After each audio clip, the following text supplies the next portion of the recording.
Agenda Global. Bienvenidos, soy José Garay y hoy nos adentramos en una pregunta que resuena con fuerza. ¿Estamos ante el final del chavismo? Un escenario cargado de incertidumbre, con movimientos militares, recompensas millonarias y un aislamiento internacional que se intensifica. En las últimas semanas, la región ha sido testigo de una escalada sin precedentes. Estados Unidos ha incrementado su presencia militar en el Caribe, bajo el argumento de operaciones antinarcóticos, pero con un claro mensaje político hacia Caracas. A esto se suma un factor simbólico y estratégico. La recompensa sobre Nicolás Maduro alcanzó cifras récord, $15 millones, posicionándolo como uno de los hombres más buscados por Washington. En paralelo, el chavismo enfrenta un desgaste interno que no puede ocultarse. La convocatoria masiva de milicianos, anunciada como una demostración de fuerza, terminó en fracaso, evidenciando fracturas y falta de capacidad de movilización. No hablamos de un detalle menor. Para un régimen que se sostiene sobre la narrativa de unidad, estos vacíos son señales alarmantes. Pero no todo se reduce a la calle. Hay señales políticas que indican un intento desesperado de despresurizar la crisis. El gobierno ha liberado a un grupo de presos políticos, un movimiento que, más que un gesto humanitario, parece una estrategia para ganar tiempo y oxígeno frente a la creciente presión internacional. El aislamiento de Caracas es cada vez más evidente. Gobiernos clave de la región han reducido sus canales de cooperación y la ONU se convierte en el último espacio donde el régimen busca respaldo para frenar cualquier intento de intervención o acción coordinada. Entonces, frente a este panorama, militarización en el Caribe, recompensas millonarias, pérdida de músculo interno y maniobras políticas, surge la gran pregunta: ¿son realmente las últimas horas de Maduro o solo estamos ante un movimiento calculado para reposicionarse en medio de la tormenta? Para entender el momento actual, debemos retroceder y revisar una relación marcada por altibajos. Donald Trump y Nicolás Maduro, dos líderes enfrentados en el discurso, pero que también han tenido momentos de negociación inesperada. Desde el año 2019, Washington impulsó intentos fallidos de cambio de régimen, respaldando a la oposición venezolana e imponiendo sanciones económicas que dejaron a Caracas prácticamente aislada del sistema financiero internacional. Aquellos años se caracterizaron por un ciclo de máxima presión combinado con acercamientos discretos para negociar petróleo y alivio de sanciones. Sin embargo, nada logró desmantelar el control político del chavismo. Maduro resistió bloqueos, sanciones y conspiraciones internas. Pero en 2025, la presión se ha intensificado como nunca antes. ¿Qué cambió ahora? La recompensa por la captura de Nicolás Maduro pasó de 15 a $50 millones, una cifra que no solo es simbólica, sino que envía un mensaje claro. Washington lo coloca en la lista de sus enemigos prioritarios, en el mismo nivel que líderes del narcotráfico internacional. Y la escalada no se queda ahí. El Cartel de los Soles, una estructura vinculada a altos mandos militares venezolanos, ha sido designado oficialmente como grupo terrorista por Estados Unidos.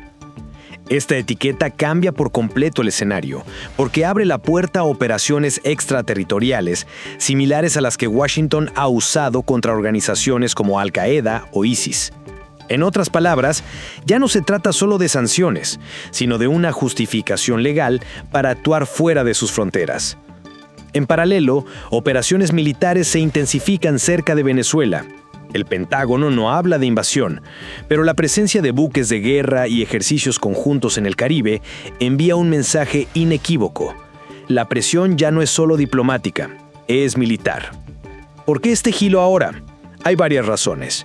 Primero, el factor electoral en Estados Unidos. Donald Trump busca la reelección, y endurecer la política hacia Venezuela es una carta segura para atraer al voto hispano y a sectores conservadores que exigen mano dura contra regímenes autoritarios.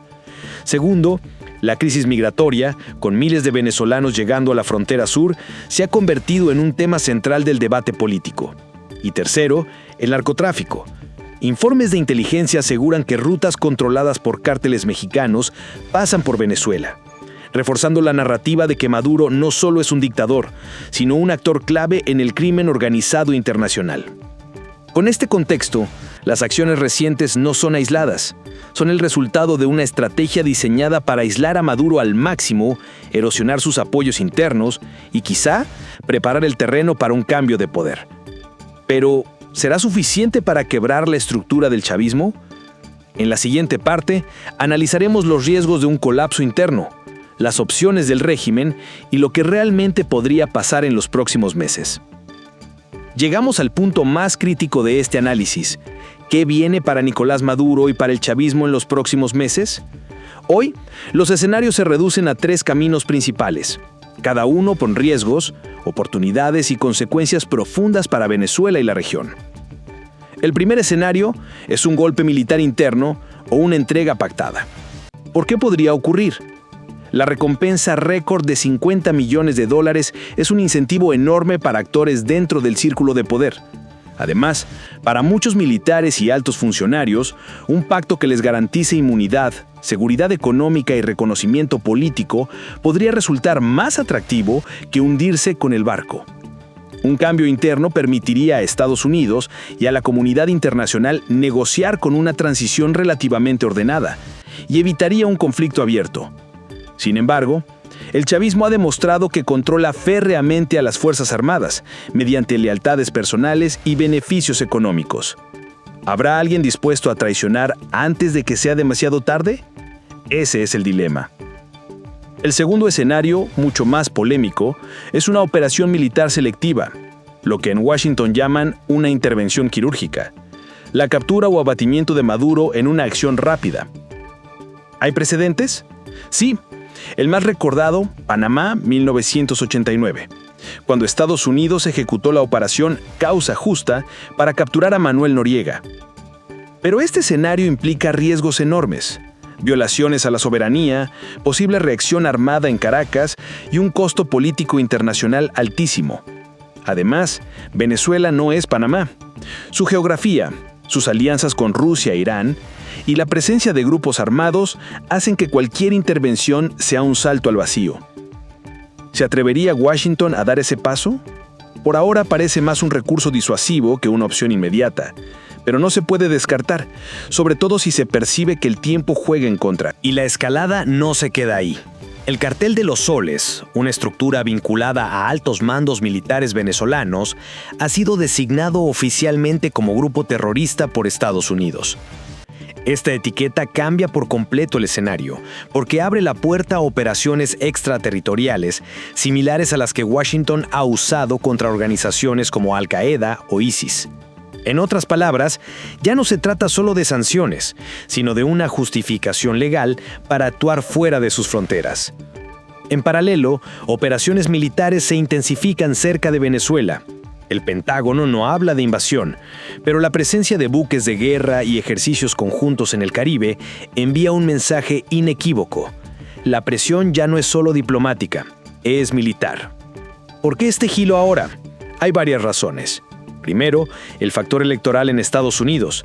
Donald Trump busca la reelección, y endurecer la política hacia Venezuela es una carta segura para atraer al voto hispano y a sectores conservadores que exigen mano dura contra regímenes autoritarios.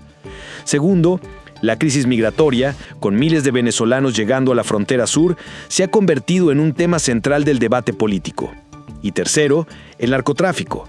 Informes de inteligencia aseguran que rutas controladas por cárteles mexicanos pasan por Venezuela, reforzando la narrativa de que Maduro no solo es un dictador, sino un actor clave en el crimen organizado internacional. Con este contexto, las acciones recientes no son aisladas, son el resultado de una estrategia diseñada para aislar a Maduro al máximo, erosionar sus apoyos internos y quizá preparar el terreno para un cambio de poder. Pero, ¿será suficiente para quebrar la estructura del chavismo? Llegamos al punto más crítico de este análisis. ¿Qué viene para Nicolás Maduro y para el chavismo en los próximos meses? Hoy, los escenarios se reducen a 3 caminos principales, cada uno con riesgos, oportunidades y consecuencias profundas para Venezuela y la región. El primer escenario es un golpe militar interno o una entrega pactada. ¿Por qué podría ocurrir? La recompensa récord de $50 millones es un incentivo enorme para actores dentro del círculo de poder. Además, para muchos militares y altos funcionarios, un pacto que les garantice inmunidad, seguridad económica y reconocimiento político podría resultar más atractivo que hundirse con el barco. Un cambio interno permitiría a Estados Unidos y a la comunidad internacional negociar con una transición relativamente ordenada y evitaría un conflicto abierto. Sin embargo, el chavismo ha demostrado que controla férreamente a las Fuerzas Armadas mediante lealtades personales y beneficios económicos.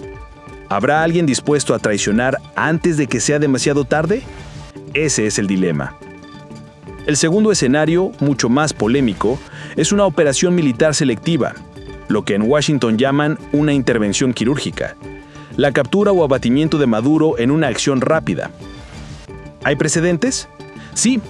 El más recordado, Panamá, 1989, cuando Estados Unidos ejecutó la operación Causa Justa para capturar a Manuel Noriega. Pero este escenario implica riesgos enormes, violaciones a la soberanía, posible reacción armada en Caracas y un costo político internacional altísimo. Además, Venezuela no es Panamá.